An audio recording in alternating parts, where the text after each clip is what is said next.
하나님 말씀 로마서 1장 17절입니다. 로마서 1장 17절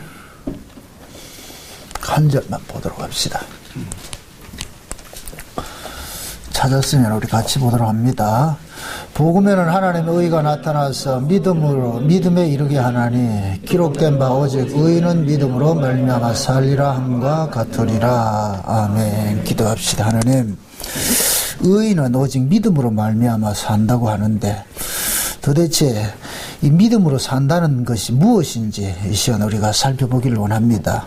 성령께서 깨닫는 마음을 주셔서 우리가 과연 믿음으로 살고 있는지 또 아니면은 우리의 의로 살고 있는지 우리 스스로의 신앙들을 한번 달아보는 시간들이 좀 확인받는 시간들 되어지게 도와주옵소서. 예수님의 이름으로 기도합나이다. 아멘. 신앙이라는 것은 예수를 믿는 겁니다. 예수를 믿는 것인데 왜 예수를 믿느냐? 그 예수님이 하나님으로부터 보내심을 입은 분이기 때문에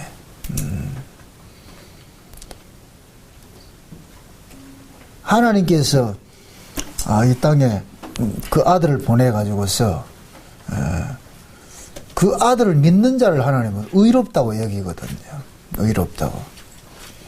그래서 하나님이 아들을 이 땅에 보냈다는 얘기는 보냈다 이 얘기는 우리 인간들하고 상종 안 하겠다는 얘기거든요. 그게 우리 인간들하고 상종 안 하겠다고. 그래서 그 아들을 통하여서 이제는 뭐가 되느냐? 하나님께 나아가는 길을 얻었어요. 이게 참 재밌는 얘기인데 왜 하나님께서 그 아들 예수를 육신을 입고 이 땅에 보냈겠어요? 육신을 입고 이 땅에 보낸 것은 창세전에 어린 양의 생명책에 농명된 자들이 지금 육신 아래 있단 말이죠. 육신 아래. 그러면은 하나님의 아들이 육신을 입고 이 땅에 왔다는 이 이야기는 지금 육신 아래에 있는 자들, 창세전 어린 양의 생명책에 농명된 그들이 육신 아래에 있단 말이죠. 육신 아래에 있는 그들을 하나님의 아들 만들기 위해서 오셨단 말이에요. 그러니까 하나님의 아들이 주는 그 의를 지금 창세전 어린 양의 생명책에 농명된 자들에게 예수님께서 찾아가서 주시는 거예요. 그걸 이제 다른 말로 구원이라고 그런단 말이죠. 지금 이 로마서가 사도 바울이 쭉 이렇게 이 로마서를 통해서 하고 싶은 얘기가 그거예요. 예수님이 오시기 전에는 인간들의 의의가 있었어요. 그걸 일컬어서 율법의 의라고 그런단 말이죠. 율법의 의. 그러니까 하나님께서 구약의 이스라엘을 통해 가지고서 무엇을 이야기를 하느냐면은 하나님의 의가 예수 그리스도의 의가 왜 필요한지를 지금 그 구약 이스라엘 가지고서 설명을 하는 거예요. 만약에 구약의 이스라엘 백성들이 율법을 지켜서 그것이 의로워졌을 것 같으면 예수님이 오실 이유가 없죠. 율법 지켜서 의로워지면 되니까. 율법이 제가 전에 그런 얘기를 했어요. 구원받는 데 있어서 두 가지 길이 있다고 그랬어요. 율법 100% 지키면 구원받아요. 율법 100% 지키면은 왜? 율법이 하나님의 뜻을 그 속에 다 담아놨기 때문에. 또 하나는 뭐냐? 예수 믿으면 구원받아요. 예수 믿으면은. 그러면 우리 전제를 깔아봅시다. 구약의 이스라엘 백성들은 예수님께서 오니까 예수를 안 믿고 자기들 의의를 가지고 나왔거든요. 그 자기들 의의가 무슨 의의였어요? 율법 지킴이잖아요.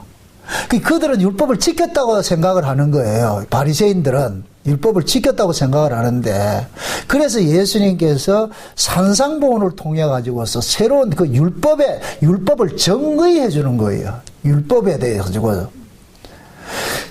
구약에 나타난 어떤 그 율법이라는 것은 살인하지 말라, 도둑질하지 말라, 거짓 증거하지 말라 이런 것들로 해가지고서 했는데, 예수님께서 새롭게 정의해 준 그 율법, 살인의 기준, 간음의 기준, 도적질의 기준 이런 것들을 이 구약이 이스라엘 백성들이 생각하지 못한 그런 것들이란 말이죠.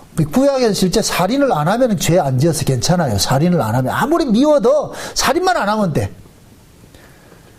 근데 예수님이 오셔가지고서는 미움이 뭐라 그래요? 살인이라 그러잖아요. 그죠? 살인이라 그런다. 그 예수님의 정의는 그건 거예요. 네가 미움이라는 이 씨를 가지고 있을 것 같으면 반드시 그것이 뭐냐? 겉으로 드러나게 돼 있다는 거예요. 환경만 조성되면은. 지금은 안 나왔을 뿐이지. 그래서 그걸 예수님께서 그 바리새인들을 고발을 하는 거예요. 바리새인들은 지금까지 아무리 내가 미움이 있다 이렇게 할지라도 내가 살인만 안 하면 됐어. 그럼 살인죄가 아니야. 그래서 예수님께서 정말로 너희들이 살인 안 하냐? 예수님께서 그들의 죄를 딱 고발을 하는 거예요. 그래서 일부러 예수님은 그들 앞에서 뭐 하느냐? 그들이 예수를 죽일 수밖에, 살인을 할 수밖에 없는 그 구조를 예수님께서 깔아버리는 거예요. 만들어버리는 거예요. 그러니까 바리새인들이 도저히 참다 못 참아가지고 어떻게 하냐? 예수를 죽였거든요. 그러니까 그러는 거예요. 네 살인자잖아, 너희들. 그러니까 너희들은 그렇게 살인을 품고 있으면서도, 가지고 있으면서도 그동안 아닌 척 이렇게 하고 계셨지? 지금 봐봐라, 지금. 너 날 죽였잖아. 이 말이 이해돼요? 그러니까 바리새인들 입장에서는 뭐 하느냐? 참으면 돼요. 응? 옛날 뭡니까? 그 조선시대에 연료문을 만들어주기 위해 가지고 여자들 정절을 지키라 그랬잖아요. 그죠? 수절 과부들 수절하게 할 것 같으면 은장도를 가지고서 품고서 하고 말이죠. 밤마다 이 허벅지 찔러가면서 해가지고서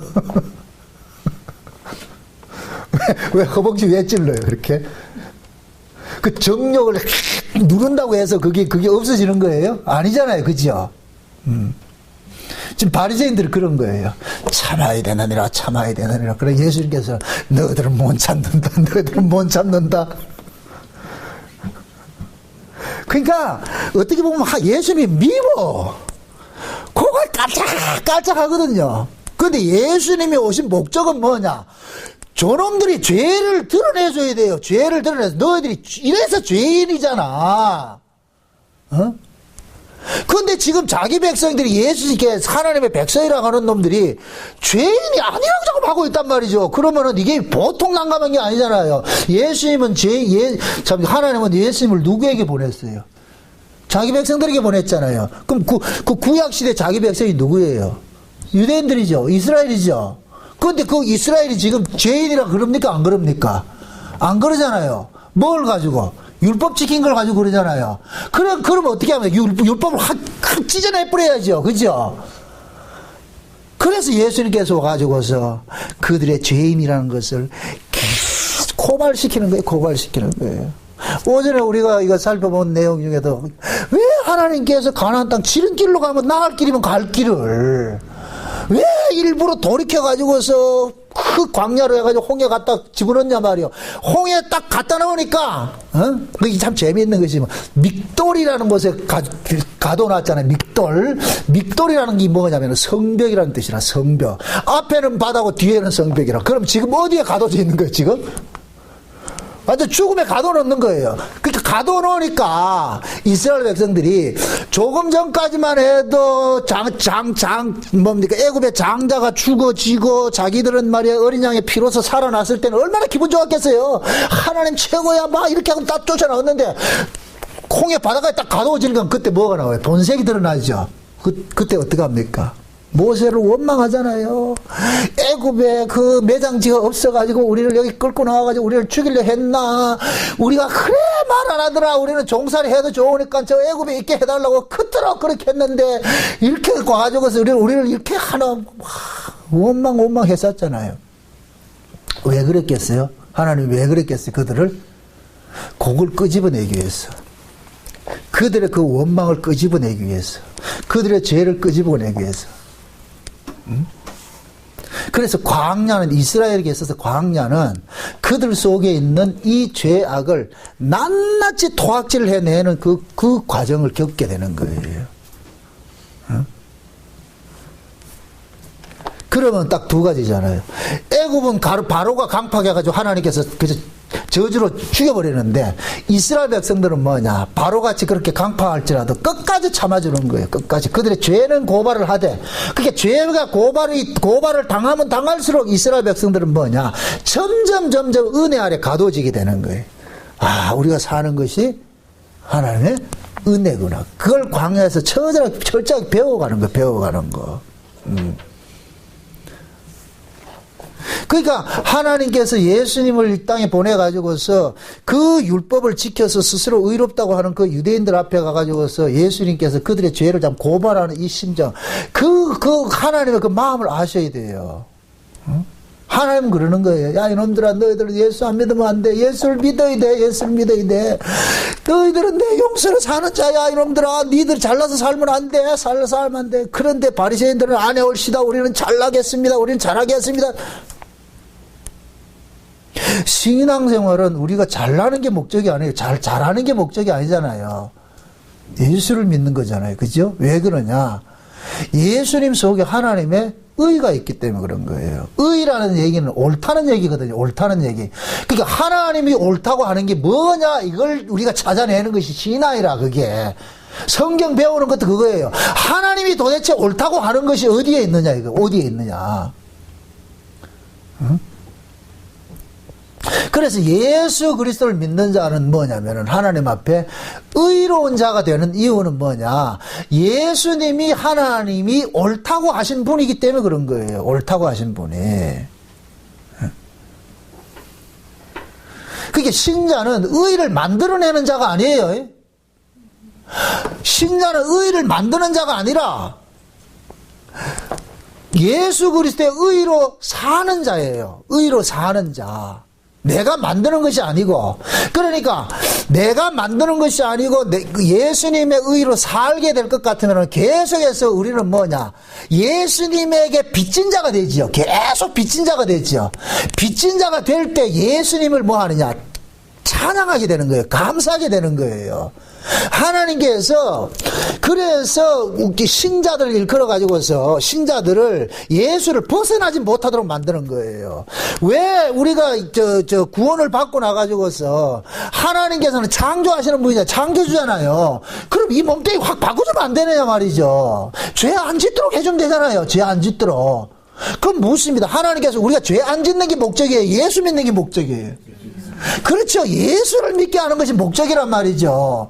죄를 안 지을 것 같으면 우리가 죄 안 지어서 천국 가면은 천국에 불러준 개념이 사라져 버린다니까. 천국은 왜 가느냐? 어린 양을 찬양, 그 은혜의 영광을 찬미하기 위해서 가는 것인데, 내가 죄를 안 지고 천국에 가게 될 것 같으면은 어린 양을 찬양하는 것이 아니라 지 잘난 걸 찬양한다니까. 완장 차고 다니면서. 그래서 하나님께서 우리가 구원을 받아도 죄를 이길 수 없는 이 몸을 가지고 잠깐만 예수를 믿으라 그러는 거예요. 예수를 믿으라 그러는 거예요. 이 몸을 허락해 주고서. 그게 얼마나 이게 이율배반적이에요. 잘 보시란 말이죠. 하나님은 죄를 싫어한다. 그러나 우리는 죄인의 몸을 그대로 가지고 있잖아요. 죄인의 몸을 가지고 있다는 얘기는 필연적으로 죄를 지을 수밖에 없다는 거예요. 죄를 지을 수밖에 없다는 거예요. 죄를 지을 수밖에 없는 몸뚱이를 가지고 죄 짓지 마라 이렇게 하니까 이게 도대체 무슨 심보가 이런 심보가 있냐 말이에요. 그럼 죄를 지을 수밖에 없는 몸뚱이를 가지고 죄 짓지 말라 할 것 같으면은 그러면 이 몸뚱이에 우리는 뭐를 알게 돼요? 죄 짓지 말라는 것과 죄를 짓고자 하는 이 몸뚱이 이 둘 사이에 우리가 끼잖아요. 이게 사도 바울이 유명한 고백이잖아요. 오라 나는 공관자로다 그러잖아요. 만약의 경우에 사도 바울이 하나님 말씀대로 잘 지켜가지고서 사는 것이 신앙의 목적으로 할 것 같으면 곤광자라는 고백이 나오면 안 되죠. 그죠? 바울이 그 곤과라는 고백을 쏟아낼 때는 뭐냐? 아무리 해도 안 되더라는 거예요. 아무리 해도. 마음은 원하는데 안 되더라는 거예요. 몸뚱이가 말을 안 듣더라는 거예요. 그러면은 마음은 원하는데 몸뚱이가 말을 안 듣는 이 몸을 가지고서 하나님께서 예수를 믿으라는 거예요. 결국 뭐냐? 우리의 의를 우리가 독자적으로 내가 의를 생산하는 자가 아니라 예수님의 그 의를 한시라도 우리는 걷어내면 안 되는 자구나. 그 의 안에 거하는 거 거하야 되구나. 이것을 우리가 예수 안에 거한다 그런다. 예수 안에 거한다. 응? 그래서 기독교 신앙에 있어서 가장 큰 악이 뭐냐면은 독자적인 의의를 자꾸만 추구하려고 그러는 거예요.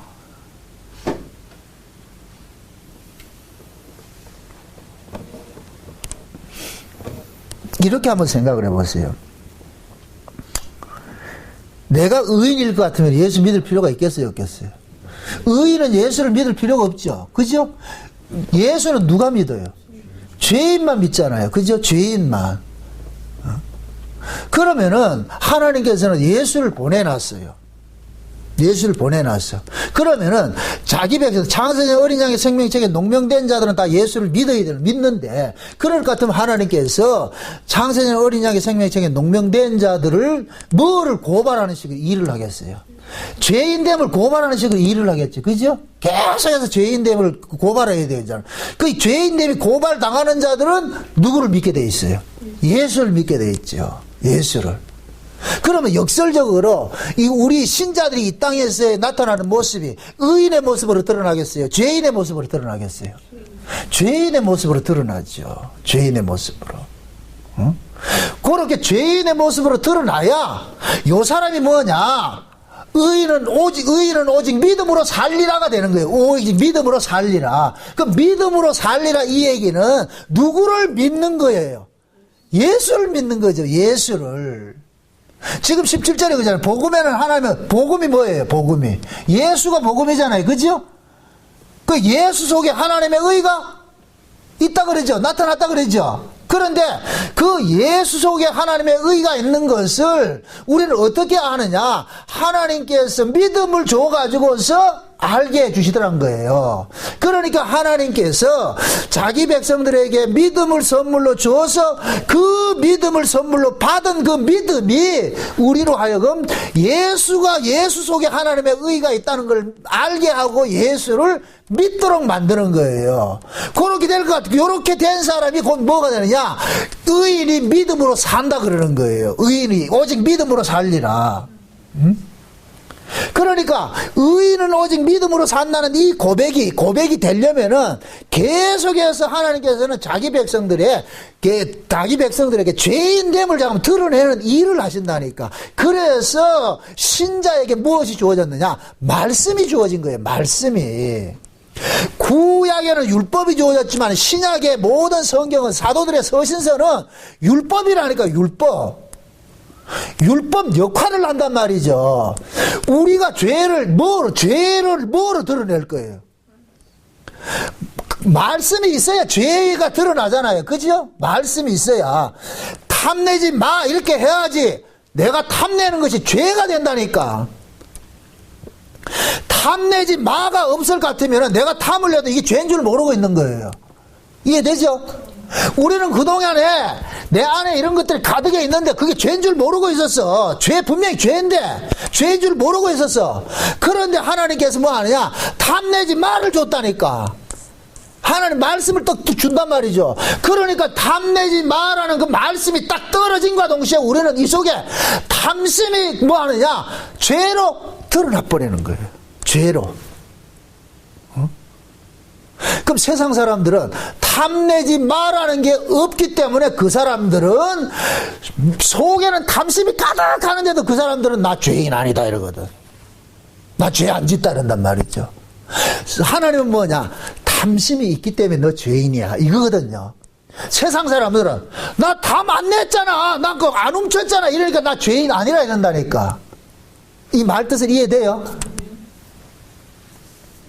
하나님은 네 속에 탐심이 있기 때문에 죄잖아. 그게 죄잖아. 세상 사람들은 나 탐 안 냈거든요.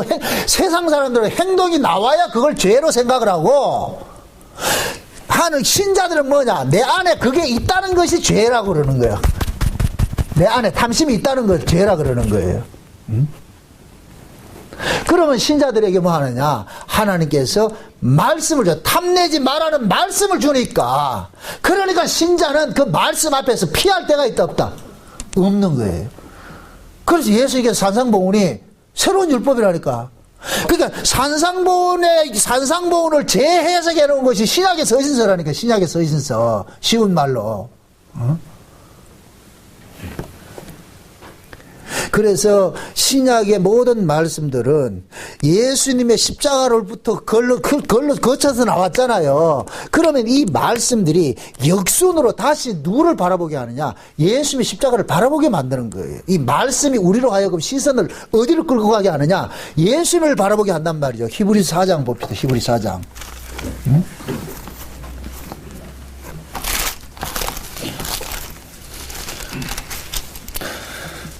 4장 12절 보세요. 12절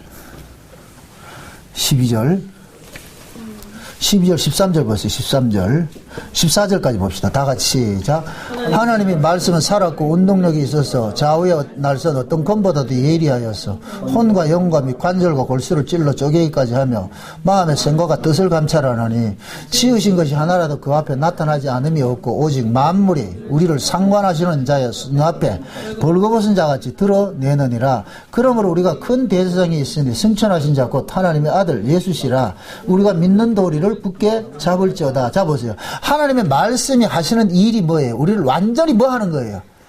발가 벗긴다 그러잖아요. 무엇을 발가 벗기는 거예요? 우리의 죄. 이걸 심령 골수를 찔러 쪼갠다 그러잖아요. 자, 보세요. 잘 생각해 보세요.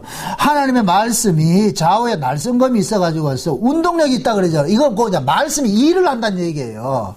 말씀이 계속 일을 하는데 어떤 식으로 일을 하느냐? 날선검처럼 일을 하는 거예요. 마치 저 외과 의사가 수술하는 칼을 가지고서 사람 몸을 휘집듯이 말이죠. 그렇게 지금 일을 하는 거예요. 그런데 혼과 영과 및 관절과 골수를 찔러 쪼개면서 이건 그 뭐냐? 우리의 모든 심사들, 언행 심사 모든 것들을 죄로 규정을 하고 마음의 생각과 뜻까지 감찰한다 그러잖아요. 그죠? 마음의 생각과 뜻까지 감찰하는 게 이것이 결국 뭐냐?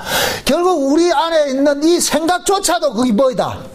죄로 드러나게 만드는 거죠. 그럼 이걸 쉬운 말로 말해서 하나님께서는 말씀을 줘가지고 기어코 나를 죄인 되게 만드는 거예요. 죄인이라는 사실을 진짜 드러내게 만드는 거예요.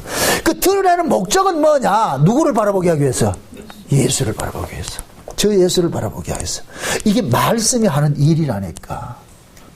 그래서 진짜 말씀대로 사는 것은 무엇으로 나타나느냐? 예수 믿는 것이 나타난다니까. 예수 믿는 것이. 제가 그 얘기하잖아요. 예수를 믿는 사람이 율법을 다 지킨 사람이 된다고. 예수를 믿는 사람이. 신약도 마찬가지예요. 예수를 믿는 사람이 신약의 서지서를 다 지키는 사람이 된다니까. 이해되죠? 우리는 이걸 별개로 자꾸 생각한단 말이에요. 예수 믿는 것 따로, 말씀대로 사는 것 따로를 하고 있단 말이죠. 아니, 이거는 별개되는 게 아니고,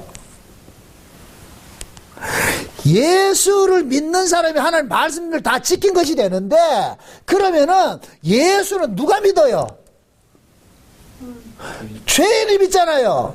그럼 우리의 죄를 뭐가 드러내요? 말씀이 드러내지요. 말씀이 드러내죠. 그러면은 이 말씀을 통해서 자기가 죄인이란 것이 낱낱이 고발된 자는 누구를 바라보게 돼 있어요? 예수를 바라보게 돼 있죠. 그러니까 예수를 믿는 자는 말씀을 다 지킨 자가 돼버리는 것이 돼버리죠. 왜? 말씀의 목적이 누구를 겨냥하고 있기 때문에, 예수를 겨냥하고 있기 때문에, 예수를 겨냥하고 있기 때문에. 그래서 그 예수 속에만 뭐가 있느냐? 하나님의 의가 있다는 거예요. 의가 있다는 거예요. 예수 속에만 하나님의 의가 있다. 너는 아무리 착하게 살아도 너에게는 의가 안 된다는 거예요. 너는 의가 안 된다는 거예요. 하나님의 의는 하나님에게서 나와야 하나님의 의가 되는 거예요. 그래서 하나님이 하늘에서 이 땅에 오신 거예요. 하나님의 의를 예수님이 하나님의 의를 가지고 왔다는 얘기는 이 세상에 있는 것들은 하나님의 의가 없다라는 것이 되어버린다니까. 만약의 경우에 이 세상에 하나님의 의가 있었을 것 같으면은 예수님이 오실 필요가 없어요. 그 의를 행하면 되니까. 지금 예수를 안 믿는 사람들은 인간의 착하게 산 것을 뭐 하느냐? 의라 여기잖아요. 의라 여기잖아요. 그죠? 그들은 그걸 선이라고 여긴단 말이죠. 선이라고 여긴단 말이에요. 그러니까 그런 사람들은, 예수 밖에 있는 사람들은 자기들이 착하게 산 것을 선이고 의라고 여기기 때문에 예수 믿어야 의롭게 된다는 이걸 받아들이겠어요? 안 받아들이겠어요? 안 받아들이죠. 왜? 그들은 자기들이 알고 있는 의가 있는데, 욥기서에 보면은 욥과 그 친구들이 왜 진부하게 싸움합니까? 욥의 친구들은 뭐라 얘기를 합니까? 욥 보고, 야, 네가 잘못한 게 있으니까 하나님이 이렇게 벌을 내렸지. 하나님이 아무 잘못도 없는데 벌 내리는 분이 아니잖아. 그러면은 그 친구들의 사고방식 속에는 뭐가 있느냐? 인간 쪽에서 욥에게 잘못됐고 잘못한 거 아닌가에 대한 그게 있는 거예요. 그러니까 그 친구들이 가지고 있는 그 개념은 이게 곧 뭡니까? 선악과를 먹은 인간들의 그 죄관이잖아요. 그래서 욥의 어떤 행실을 가지고 자꾸 따지는 거예요. 네가 분명히 잘못한 거 있어. 잘못한 거 없어. 그 잘못한 거는 잘 한번 생각해 봐라. 네도 혹시 모르는데 네가 잘못한 거 있을 수 있다. 그러니까 그걸 찾아내라. 그러니까 욥은 아무리 생각이 3박 4일 생각해도 자기 잘못한 게 있다 없다? 없다 그러잖아요. 그러니까 욥이나 욥의 친구들은 똑같은 사고를 가지고 있는 거예요. 똑같은 사고. 어떤 사고예요? 욥의 어떤 행동에서 잘못된 걸 찾아내고 있잖아요. 근데 나중에 엘리후가 와가지고 뭐 하느냐? 야, 임마, 너희들은 땅에 있고 하나님은 위에 있는데, 하나님은 위에 있는 죄관이 있고, 너희들은 아래에 있는 죄관이 있는데, 너희들은 아래에 있는 이 죄관 가지고, 이 의관 가지고서 백날 잘했다, 착했다 해봐야 하나님은 그것을 보지도 않는다는 거예요. 하나님은 이 자체를 뭐로 여기기 때문에? 죄로 여기는데. 하나님은 이 세상, 너희들이 이 세상 자체를 죄로 여기고 있는데, 너희들은 이 세상에서 잘냈다, 못났다, 이걸 가지고 백날 싸워보니, 하나님은 고방긴다는 거예요.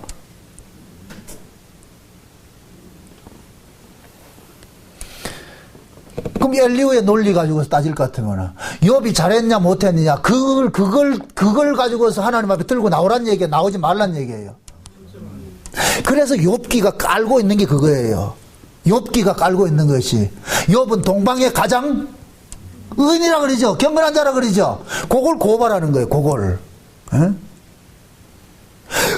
욥이 가장 경건했다는 그 경건이 결국에는 누구를 가느냐 하면은 하나님을 탄핵하는 자리로 나아가는 거예요. 자기의 그 경건이. 그러니까 엘리후가 나타나가지고, 욥아, 네가 아무리 비록 자식들이 생일잔치 해가지고서 하나님을 모른다 할까 봐서 그를 위해서 제사를 지내고 한 거, 그런 것조차도 하나님 앞에는 뭐가 되느냐? 악이 되는 거예요. 죄가 되는 거예요. 이 말이 이해돼요? 제가 이걸 좀 극단적으로 이야기를 하는데, 우리가 하나님 앞에 나갈 때 예수 믿는 것조차 들고 나가면 안 된다니까. 이 말이 참 무서운 말인데 잘 이해하셔야 돼요. 내가 예수 믿는 것조차 들고 나가면 안 되는 이유가, 여러분들이 내가 예수를 믿는 것이 여러분들의 행위가 될까 봐서 그러는 거예요. 이 얘기를 말하는 거예요. 하나님은 예수를 믿게 해서 구원을 받아요. 그렇죠? 그러면은 하나님이 예수를 믿게 해주는 사람은 그 예수를 믿는다는 것을 자기 능력으로, 자기 실력으로 가지고 있겠어요? 하나님의 은혜로 갖고 있겠어요? 하나님의 은혜죠. 하나님의 은혜죠.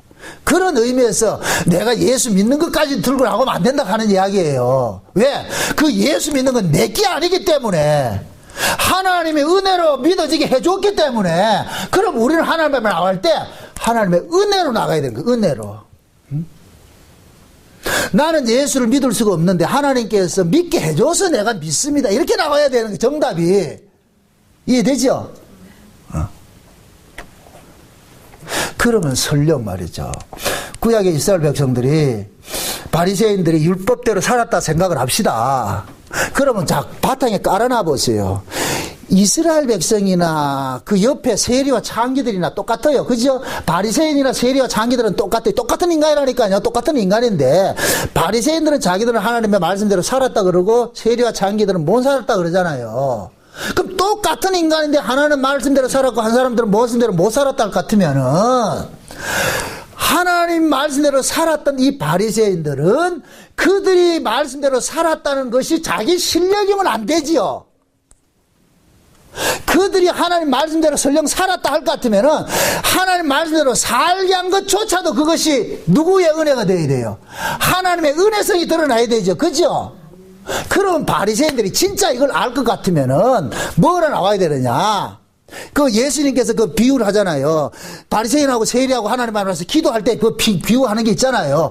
세리와 장기들은 감히 하나님을 우러러보지 못하고 가슴을 치면서 내가 죄인입니다 이렇게 했단 말이죠. 그런데 바리새인은 어떤 단초를 깔고 나오느냐면은 저 세리와 장기와 같이 아니함을 감사합니다라고 했단 말이죠. 그러니까 저들과 우리는 다르다는 거예요. 다르다는 거예요. 뭘 증거로? 말씀대로 사는 거, 하나님 율법을 지킨 것을 가지고 나오잖아요. 그러면은 그들이 세리와 장기같이 다름으로 살았고 말씀대로 산 그것이 그들의 실력입니까? 아니죠. 하나님의 은혜여야 되지요. 그런데 요놈들은 뭐하냐? 자기들이 하나님 말씀대로 산 것을 자기 뭐로 생각하고 있는 거예요? 의로 생각하고 있는 거예요. 자기들이 했다고 생각하고 있는 거예요. 하나님의 은혜는 날아가 버리고 자기들이 했다고 생각하고 있으니까 이것이 곧 뭐냐? 하나님 앞에 뭐로 나오느냐? 모가지 세우는 걸 나타나는 거예요.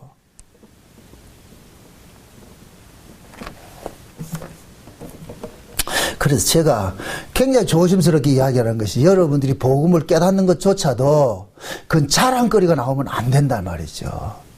복음을 모르는 사람이 있다고 해가지고 그 사람을 저것도 복음도 모르는 것들이 이렇게 하면 안 된단 말이죠. 그러면 복음 안 것이 뭐가 되느냐? 내 실력이 돼버려요. 내 실력이. 복음 안 것은 내 실력이 아니고 하나님의 은혜잖아요. 그 복음 모르는 사람이 있을 것 같으면은 사도 바울처럼 나는 사랑의 빚진 자가 되니까. 왜? 하나님께서 은혜로 줘서 내가 복음이 깨달아졌으니까. 그러면은 복음 모르는 그를 뭐 하느냐? 긍휼히 여기는 마음으로 다가가야 되는 거예요. 그래서 사도 바울은 척을 앉았다니까. 누구든지 사람을 자기를 반대하는 사람을 두지를 않은 거예요. 그쪽에서 바울을 미워했지 바울은 하나도 그렇게 나가지 않았다. 왜? 자기가 죄인 중에 개수였단 말이죠. 자기가 예수를 죽이는데 앞장선 사람이었는데 하나님 은혜로 구원을 받고 보니까 그러니까 자기가 내세울 게 아무것도 없는 거예요. 그러니까 자기를 핍박하는 그 사람조차도 옛날에 자기 모습이었으니까. 그러니까 옛날에 내가 저런 모습이었었는데 하나님의 은혜가 덮치고 나와가지고 덮쳐오고 나가지고 지금은 바뀌어졌잖아요. 그러니까 그 자기를 핍박하는 자들조차도 어떻게 하느냐?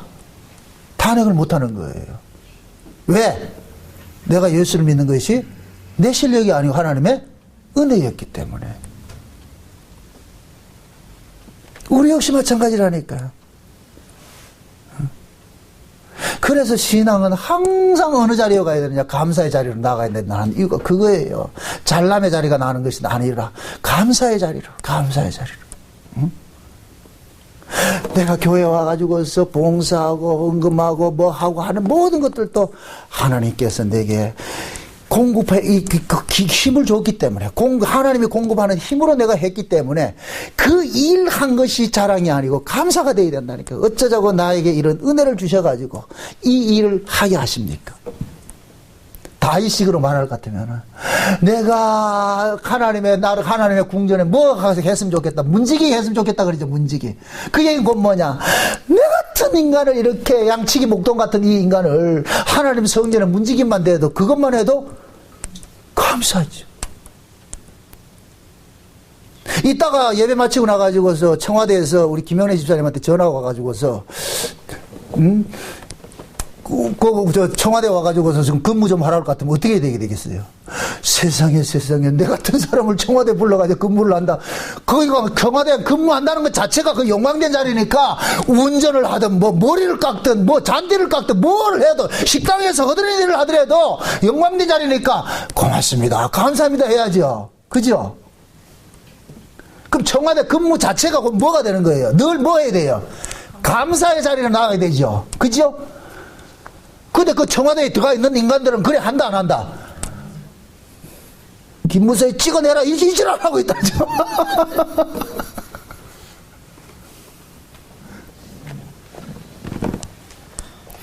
대통령하고 가까우면은 내가 참 대통령하고 이렇게 가깝게 지내는 이 자체가 뭐이다? 영광이다. 그럼 그때부터는 조심해야 되죠. 대통령의 영광이 가려질 거 조심해야 되는데 지금 인간들 그래 한다 안 한다? 조그만 대통령하고 사진 하나만 찍어도 그 걸어놔가지고 뭐 하냐? 잘났다고 행세하는데.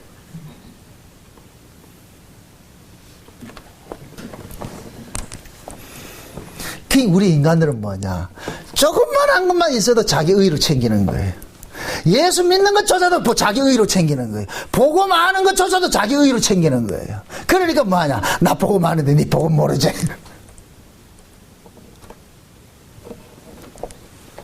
조심해야 돼요. 진짜. 응? 그래서 우리가 이 복음이 들려지고 복음이 믿어지고 한다는 이 자체가 놀랍고 놀라워야 된다니까. 감사의 자리로 나가야 된다니까. 감사의 자리로. 응? 의인은 오직 믿음으로 말미암아 살리라. 이 말이 그냥 벌로 들으면 그냥 주여 믿습니다 믿습니다 하면 그 믿음으로 사는 게 그런 개념이 아니라니까. 이 이야기는 의인은 오직 믿음으로 살리라는 이 고백이 하박국 선지자 고백이라 그랬어요. 그 지난 시간에 하박국이 뭐라 그랬어요? 하박국이 왜 하나님 앞에 이거 합니까? 지금 이 이스라엘 백성들이 평안하고 이러니까 사는 게 지금 개판돼 버렸단 말이죠. 그러니까 하나님께 하박국 그러는 거예요. 하나님, 몽둥이 뒀다 뭐 합니까? 이놈들 좀 작살 좀 내주세요. 어? 그러니까 하나님께서 가만둬라. 내가 조금 있다 보면 더 큰 놈들 붙여가지고 완전히 이놈들 아주 쑥대밭 만들어 놓을 테니까. 그 얘기는 뭐냐? 하나님께서 하박국 보고 그러는 거예요. 너희들 얘들 신경 쓰지 말고 너는 그저 오로지 나만 보고 살아라. 그 얘기예요. 내가 얘들 어떻게 하든지 삶아먹든지 볶아먹든지 내가 알아서 할 테니까 그냥 너는 나만 보고 살아. 날 믿고 살아. 심판을 해도 내가 할 것이니까 나만 믿고 살아. 얘들이 심판이 되냐 안 되냐 그거 따지지 말고. 그러니까 하박국이 그러는 거예요. 아, 의인은 믿음으로만 사는구나. 그건 곧 뭐냐? 하나님께 모든 걸 맡기고 어떤 일이 하든지 주님 바라보고 살아야 되겠구나. 지금 이 시대 우리 신자들도 마찬가지라. 세상이 이렇게 어려워지고 말이야 혼란스러워지고 교회가 타락되고 이래도 우리는 흔히 그러잖아요. 교회가 왜 이렇게 타락되냐. 물론 말은 맞아요. 내가 이해는 해요. 그러나 하나님께서도 창세된 언약을 근거할 것 같으면은 교회도 반드시 타락이 돼 가야 돼요. 교회가 타락게 되는 것도 하나님 뜻이라니까. 아, 이거 참 말이 참 어렵다 이거. 야, 이거 참. 타락이 되게 돼 있다니까. 그래야지 예수님이 오시지. 교회가 타락이 안 되면 예수님이 못 오신다니까. 오고 싶어도 못 온다니까. 예루살렘 성전이 예수님 초림 때 강도에 구별이 돼 있어야 돼요. 그 강도의 아가리 속에서 자기 백성을 끄집어내야죠. 예수님께서. 그래서 이 전체적인 이 흐름을 봤을 때 창세된 언약이라는 이 흐름을 봤을 때 이 역사가 흘러가는 것은 마지막 시대에 되면 반드시 교회가 타락이 돼야 돼. 그게 요한계시록에 음료로 나타나잖아요. 어? 교회 안에 각종 각양 더러운 영들이 들어와가지고 귀신의 처소가 돼야 되잖아요. 그럼 지금 이 시대 교회가 각양의 사상들이 다 들어와 있어야 돼요. 그걸 허락해 하는 것이 누구예요? 하나님이죠. 하나님이요.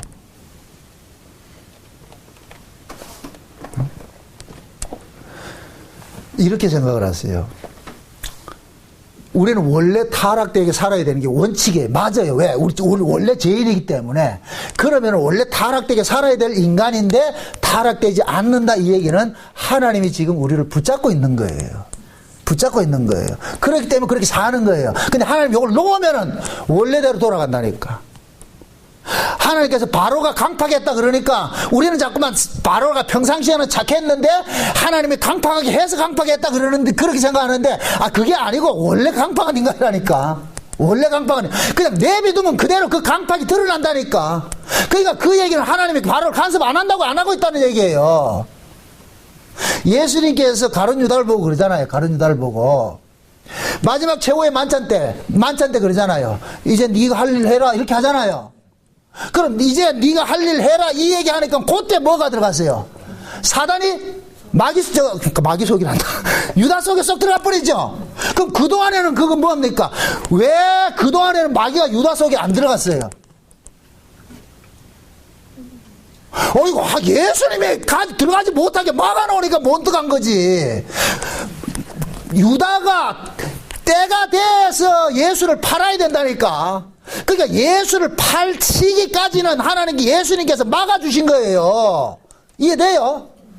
막아줬다가 이제는 최후의 만찬을 하면서 예수님께서 십자가에 죽을 때가 돼서 6월절 어린 양이 죽는 그 시간에 죽어야 될 때가 되니까 예수님께서 가룟 유다에게 이제 해라 이렇게 했다니까. 이제 해라 허락을 하니까 그 얘기는 뭐냐, 붙잡고 있던 걸 놔버리니까 그때 누가 쏙 들어가느냐, 마귀가 쏙 들어가가지고 예수를 팔라고 그러는 거예요.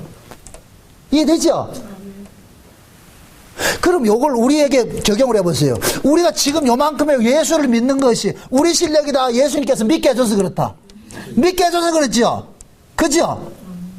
그러면 이걸 우리가 알 것 같으면은 우리는 끊임없이 우리는 뭐 해야 돼요? 주여 나를 불쌍히 여겨주세요, 긍휼히 여겨주세요, 내 홀로 두지 마시고 주께서 그 오른손으로 우리를 장중에 붙잡아 주세요. 주님이 붙잡지 않으면 우리는 놓는 순간 우리는 또 어디로 돌아간다? 가룟 유다 같이 돼버리는 거예요. 돼버린다니까. 이걸 알기 때문에 고백을 하는 거예요. 그래서 다윗이 그러잖아요. 자기가 나단 선지자를 통해 가지고서 자기 실존을 알고 나니까 성신이 나를 붙잡아 주지 않으면 나는 아무것도 할 수 없다는 걸 알게 되는 거예요. 그러니까 뭐하냐, 성신을 내게 거두지 마소서, 성신을 내게 거두지 마소서. 그건 또 다시 말해서 하나님의 나를 놓지 마소서. 하나님이 나를 놓는 순간 나는 또 무슨 짓을 하느냐, 똑같은 짓을 할 수밖에 없어. 그래서 신자도 신자로서 살아가는 그 삶도 하나님께서 붙잡아 주기 때문에 신자로 살고 있는 거예요. 살고 있는 거예요. 그래서 그 사실을 알게 하기 위해서 때로는 하나님께서 어떻게 하느냐, 우리가 하나님의 손에 붙잡혀서 살고 있다는 걸 깨닫게 하기 위해서 잠시 뭐 하느냐, 유기시킬 때가 있다니까. 그럴 때 뭐가 나오느냐, 우리는 죄 지을 수밖에 없는 모습으로 나타나는 거예요. 죄 지을 수 없는 모습으로, 죄를 지을 수 없는 모습을 딱 드러나가지고 결국 나는 뭐냐, 하나님 은혜 아니면 안 되는구나 하는 이 고백이 나오는 거예요. 주여 도와주세요. 이해되죠?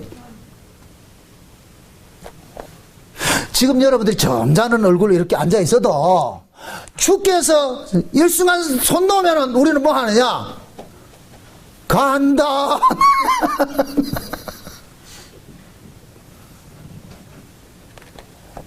우리 아무것도 하라니까.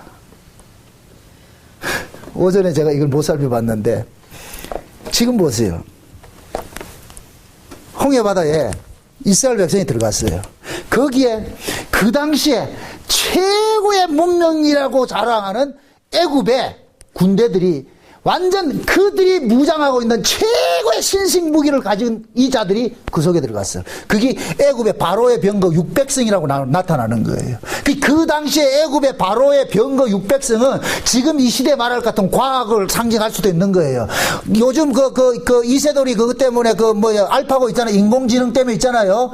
지금 인공지능 저거 개발해가지고 구글은 좋아합니다. 이제 떼돈 벌었다고 생각하는 거예요. 이제 자기들 지금 온 세계가 지금 뭐 하느냐, 이 구글에 지금 뭐 합니까? 자기들 기술을 지금 뭐 하는 거예요? 지금 이거 선전하는 거예요. 선전하는 거예요. 이거 엄청난 수입을 얻는다니까. 이제 돈방석에 앉았다니까, 쟤들이. 이 세대는 거기에 이용당한 거예요. 이용당한 거. 그게 어떤 사람은 그러는 거예요. 어떤 분은 그러거든. 이거는 대국 한 판에 100억을 줘야 된다는 거예요. 100억을. 그래도 아깝지 않다는 거예요, 이게. 자랑하고 있어. 지금 이 시대 문명이. 그런데 하나님께서 훅 불어가면 다 날아갈 거라니까. 여러분도 보세요. 아무리 인간들이 똑똑하고 잘난 척해도 이 머리에 핏줄 하나만 터지면은 간다니까. 아무것도 아니에요. 나는 요즘에 김용옥이네, 이거 좀 철학 강의를 좀 듣고 있는데, 아주 천방지축, 아주 교만할 때는 교만했어요. 뭐라 그러냐면, 예수가 그 사람 논리 그대로 얘기를 하는 거예요. 예수 금마가 좀 괜찮은 나 같던, 내 정도 되는 것 같다, 이렇게 얘기하니까. 참, 교만해. 끝이 없어. 그 실핏줄 하나만 툭 터지는 것 같다면, 핵 할 텐데. 까불고 있다니까요. 애굽의 바로가 그 당시에 요즘 말할 같은 핵무기나 갖고 있다니까. 지금 병거가 있을 것 같으면은 600승이요 그것도. 그 전차를 가지고서 끌고 올 때 그 전차 앞에 이스라엘 백성들, 그냥 지팡이 하나 들고 있는 이스라엘 백성들 어떻게 되겠어요? 우린 죽었구나. 근데 그 속에 들어가니까 어떻게 돼버려요? 바닷속에 들어가니까 아무것도 아니라니까. 하나님 그냥 코끼만 확 불 것 같으면 다 날아가 버린다니까. 이 세상의 과학의 문명, 인공지능이 아무리 개발되고 해도 그냥 하나님께서 훅 하면 날아간다니까. 근데 인간들은 그걸 가지고 지금 뭐 하고 있어요? 자랑하고 있죠. 인간의 과학, 이 인간의 어떤 그 과학을 가지고서 어디까지 지금 침범하려고 그래요? 하나님의 창조 섭리까지 침범하려고 그러잖아요. 그죠? 하나님이 인간을 창조했듯이 지금 인간은 로봇들을 창조하고 있다니까. 세상에 지금. 저는 그런 시대가 온다고 봐요. 로봇가 인간같이 된다니까. 과학자들은 부정하지 않아요. 어떤 오늘 아침에 뉴스를 보니까 2029년도가 될 것 같으면은 인간과 사고를 가진 그러한 로봇가 나타날 때가 된다 그러는 거예요. 이미 알고 있는 거예요, 그분들은. 그건 이제 인공지능이 그렇게 나타나지만, 로봇으로 나타나지만, 또 하나 인간들 강구하는 것이 뭐냐? 우리가 그거 한 것이 뭐냐? 생명보강 있잖아요. 바이오 산업에서. 지금 뭡니까? 생명복제까지 나갔잖아요. 이 결국은 뭐냐? 신의 영역에 도전하는 거예요. 그래서 지금 저 인공지능 개발하는 애들이 하는 얘기가 어디에 도전한다 그래요? 신의 영역에 도전한다 그러잖아요. 신의 영역에. 아니, 여러분들이 이 생각해 보세요. 바벨탑 몇 층짜리 쌓아놔놓고 우리가 하늘로 올라가자. 하나님 뭐라 그러겠어요? 그게 인간이라니까. 우리 과학을 가지고서 한다 해도 하나님께서 그냥 훅 불어버리면 아무것도 아니라니까. 그래서 우리는 하나님 은혜를 받을 것 같으면 나는 지극히 개미반도 못한 이걸 알게 되는 거예요. 내가 자랑할 건 아무것도 없구나. 그냥 하나님 그냥 푹 풀을 것 같으면 날아갈 먼지구나, 먼지. 이게 먼지라는 말이 진짜 딱 맞는 말이에요. 먼지 그냥 아무것도 아닌데 우리는 뭐하냐? 교만이 악에 차가지고서 꼴값을 지금 떨고 있잖아요, 지금 이 인간들이.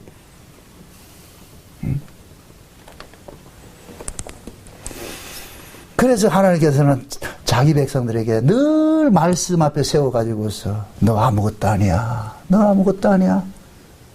응? 하나님 앞에서는 해도 명랑치 못하고 달도 명랑치 못할 텐데 하물며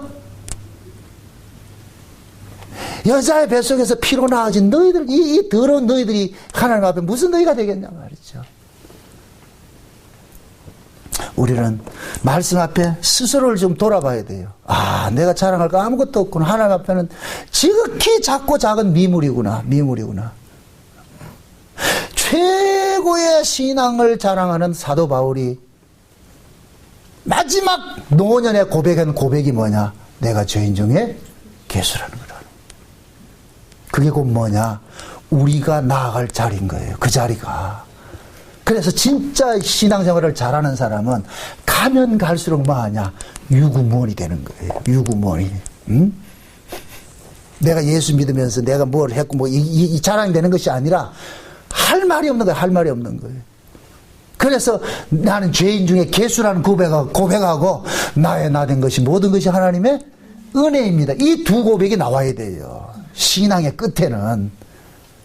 내가 뭐 자랑하고 뭐 잘났고 이거 나오면 안 되고 그건 아직까지 철딱선이 없는 것이고. 응? 주여, 나 같은 것이 이렇게 또 하나님의 은혜를 입고 사는군요. 오늘 또 하나님께서 은혜 주셔서 내가 호흡하고 있습니다. 지금이라도 이 호흡을 거둬갈 것 같으면 나는 흙으로 돌아갈 인간인데 아무것도 아닌데. 응? 우리는 교만해가지고서 마치 말이죠. 응? 내가 이렇게 살고 있으니까 마치 내가 살고 있는 것처럼 말한다고. 응? 로봇가 아무리 잘해도 배터리 빼면 죽어.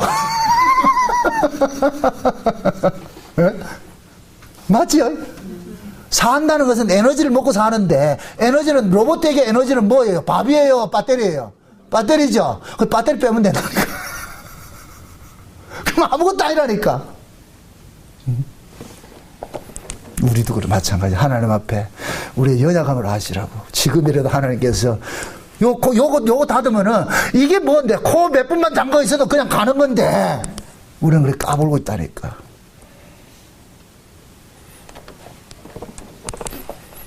이런 인간이 지금 내가 살고 있다는 자체가 곧 뭐냐? 은혜지요. 그죠? 은혜지. 응? 이게 깨달아지면은 잘 사니 못 사니 이거는 싸울 문제가 아니라니까. 이거 가지고 뭐 잘 사니 못 사니 이 싸울 문제가 아니라니까. 응?